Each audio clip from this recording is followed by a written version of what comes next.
push that rock with some math. Let's do an example of taking a limit using L'Hopital's rule. Okay, so this theorem by this French marquis says that if the limit of f at some point is 0 and the limit of g at the same point is 0, then the limit of the ratio of those two functions is equivalent to the limit of the ratio of their derivatives. So to use L'Hopital's, you must establish that you have this hypothesis here. So if we look at the limit of the numerator, so I'm going to look at the limit of the numerator, it's e to the x minus 2x minus 1 as x goes to 0. Well, I can do direct substitution because this is a continuous function. And I get e to the 0 minus 2 times 0 minus 1, which is 1 minus 1, because that goes away, which is 0. So the limit of the numerator is indeed 0. And then I can look at the limit as x goes to 0 of the denominator, and that's quite clearly going to be 0 by direct substitution, because this is a parabola, so it's continuous. I can direct substitute, and if I put in zeros, I get 0. So that means I can apply L'Hopital's. When you apply L'Hopital's, you put either an L or an H or some symbol like, or LH above the equal mark that tells the reader that you're applying L'Hopital's. And to apply it, you just use it. So it says that the limit of the ratio is equal to the limit of the ratio of the derivative. So I'm going to differentiate in the numerator. So the derivative of e to the x is give birth to the mother. The derivative of negative 2x is minus 2. And the derivative of negative 1 is 0. Meanwhile, down here, power rule, that's 2x. And the derivative of the line is the slope. The slope of that line is 1.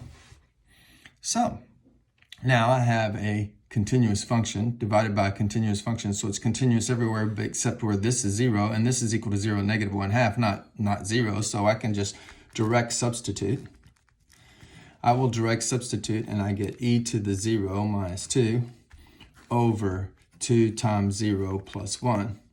And so I get 1 minus 2 over 1. And so the limit is negative 1. That's how you use L'Hopital's. Let's do another example.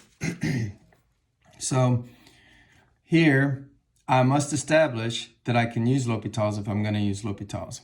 So if I direct substitute into the numerator, I get 6 plus 19 is 25, minus 4 is 21, minus 21, that's 0. Okay, so direct substitution into the numerator gives me 0. Direct substitution down here would give me 2 plus 3, which is 5, minus 5, which is 0.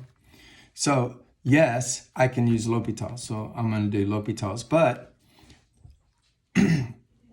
I'm going to differentiate.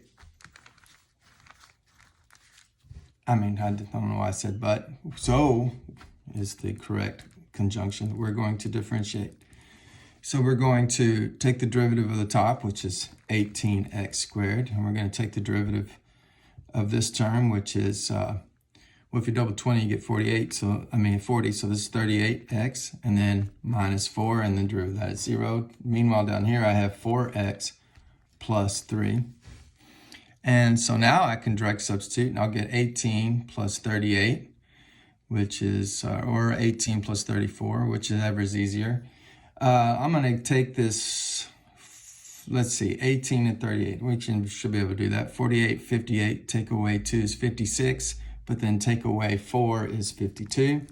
Meanwhile, down below, I'm just direct substituting is all I'm doing. I get 4 plus 3, which is 7. And so the answer is 52/7. Okay, let's do one last example.